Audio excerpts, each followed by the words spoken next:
好，那我们就来看好跟乐这种东西。那学习呢？为什么学习会让人快乐？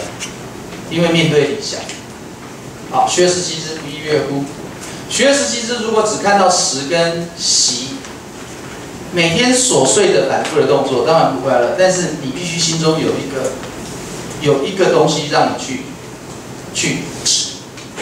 那个东西就是我刚刚讲马克吐温讲的，现实跟虚构中间，虚构要多的是那个说服力，你要说服自己。所以回到原初的感动，我因为那个感动，所以我要去做这件事，所以我愿意朝着这个目标，每天忍受重复的痛苦，然后去达到最大的快乐。这就是我们现在要讲的，眼前的快乐要不要坚持？眼前的快乐跟长远的快乐这件事情，比方说你喝冰水好了。所以小孩子喜欢喝冰水，大热天喜欢喝冰水。冰水是眼前眼下一瞬间的快乐。那当然不是说完全不能喝。那问题是它会怎么样？年纪大了之后会怎么样？所以我们会看长远、更长远的东西。所以我们有些人就开始克制，不是吗？不是吗？娃娃椅子上面我们就开始克制啊。好，像这种东西。当面对理想的时候，你这些反复的练习跟枯燥的所有的日常琐事，你就会忍受住了。好，所以身体上的辛苦其实不是重点，重点是你喜不喜欢跟投入，有没有专注？专注里头其实就透露了那种忘记，已经超越痛苦的那一层。痛苦都会有，任何人在做任何一件事都会有痛苦，都会有辛苦。可是问题是有没有一个更高的心理的东西会引导你去做？那个才是你只需要投入的嘛。啊，所以他有讲。海贼旗对你来说或许是块破布也说不定，但对于海贼来说，这比性命还要重要，因为它代表了某种理想的存在。而这种理想的存在，就是我们不断的学习跟不断的忍受这种日复一日反复的操作的过程当中。如果当过兵的男生大家都知道，他会一直操作你做那件事，男生很讨厌一直被操，然后很累。最重要的是我们不知道要去哪里，我们又不上战场，然后他会告诉你说，你上战场这是你保命的一个机械反应。因为你受过训练，所以你会直觉反应可以保命。可是从来没上过战场，所以你会永远不知道你学这个要干嘛。一天到晚那边蛙跳，对不对？然后身体健康。其实真正要操的是你的体能，让你的身体在最危急的时候可以做一瞬间、1秒钟的反应，可以让你躲过死亡。可是没有啊，因为我们就从来没有上过战场啊，然后最后我们的兵还是不能用啊。中华民国陆军其实不太能用啊，那作战会死人。好，那我们就来问，这样不断的操练为的是什么？如果就我们人生来讲，因为面对理想，所以那面旗子就是理想，对不对？学而时习之，不亦说乎？是因为我要面对我心目中的那面旗，我准备出海去做的那件事。好了，什么样的学习会让人忘忧专注？这就是我们讲成德过程当中的某些美德。好，发愤忘食，对不对？发愤2个字，就是因为我在学习过程当中有不满足。我必须在不断的往下探究，这叫发愤。我们的那个国语词典是这样讲的，那我不满足呢，所以我不断的往下，然后一直往下探究的过程当中，其实你会忘记生理上的那些辛苦、孤单。其实真的发愤做研究，其实都是孤单的，那你必须忍受。如果你回来重视那个孤单，就不用做了。当你在努力往前的时候，然后回来再看那孤单，其实就不用做了。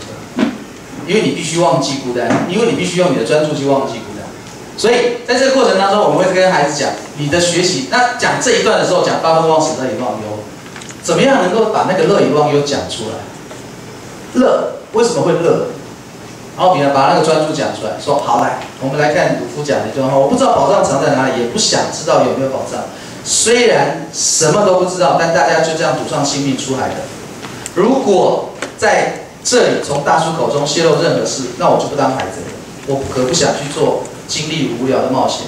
好，也就是说，在这一场冒险里面有很多未知的东西，但是那个未知我不害怕，我知道我要到那个点上去。那它有没有反倒不是重点，我要经历的是这个过程，那个挑战。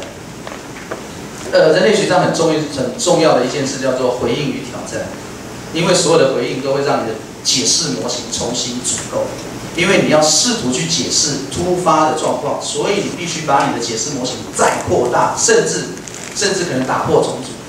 所以那个回应跟挑战就变得非常重要，因为你随时都要让自己的那个脑袋里那个看世界的那个模型，要随时在扩大。所以我们在经历很多人事，多交朋友，多读书，多做事，就是要不断的打破你脑袋那个模型。那个模型越大的话，人的胸襟、气度跟高度就会出来，然后看事情就会越好，就会越。所以在这个过程当中，我们就是不断的去经历那个冒险，而那个冒险过程当中很重要就是专注，就是专注。好，来，我们来谈一个学习的境界跟学习的快乐。好，这就是我们整段里面要的。人是一个动机，然后我们立志朝向一个理想去做，中间所要做学习的部分，你会在跟工作的互动过程当中成就各个自我风格，而这个风格就是成就自己德性的部分。然后你在记忆的过程当中，你学习到技术，你要悠游自在，你必须两个合在一起。然后你可以自我掌控，包括情绪，包括你的技术。然后呢，你可以悠游自在在这里头。这就是一个关系图，这个就是我们整个这个段落立志为学要做的。然后做完之后呢，我们就会来一个 SWOT， 我们开始我们可以自己去做一个检讨。从前面的那2章做好了之后，你的比重经过这一段之后，你要重新回来看看自己。然后那个机会跟威胁，一般孩子不会写，是因为他完全没有办法了解外在的环境，他对外在环境其实陌生的。那但自我的部分呢，就要看自己。那我们会请他去做，那不管他做的怎么样，起码你可以知道他的自我认知。于是你要画一张自己的航海图。那每一个圆圈里头，你都可以写你要做的哪些事，或甚至是步骤，你要先走哪？自己可以画一张航海图给自己，可以画一张航海图。对不起，我刚好把时间都用完了。好，最后一句话，我用娜美的一句话来做结哈。好，后面那个至于道具的意义人，由于刚好是我们整篇，然后后面是我要用我所学到的航海技术到世界各地去旅行，再把我所看到的一切画成一张世界地图。所以我们每个孩子做完一件事情，其实心目中都可以有张地图出来。那这个回到我们原点来看，其实老师们可以再回去带原点。所以在这个过程里面，演示的过程里面，我一直要讲的是。其实原点的部分都还是要麻烦老师去处理。那只是说我们在引导的时候可以用这种方式，尤其在影片当中，可以在我们等一下要讲的东西，在影片里面就可以点出来了。点出来之后，孩子可以去想，好，那这是我今天花了大家90分钟然后所讲的内容。那谢谢各位。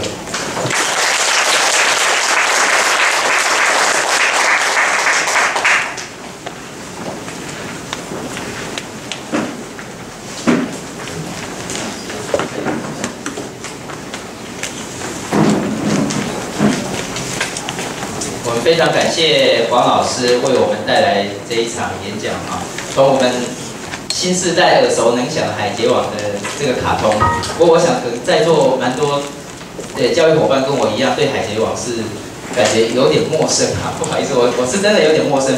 不过我刚刚仔细看了一下里面的这些内容能够跟我们文化基本教材相关的单元能够有所结合在一起，代表王老师也对《海贼王》有很深入的研究，也对文化教材能够把它做一个适切的一个结合。那相信我们目前在教学的现场，其实很多的时间跟很多的机会都必须有一些创新的教法。当然，传统的教法也是非常重要，但是呢，如果能够适时的加入一些现在所谓青少年的这些生活的元素。能够拉近他们的距离，而且能够把我们的核心的这些，我们要传达给他的这些思想、这些概念融入进来，相信也是能够吸引同学的这个学习动机。好，那我们再一次以热烈掌声，谢谢王老师。好，谢谢。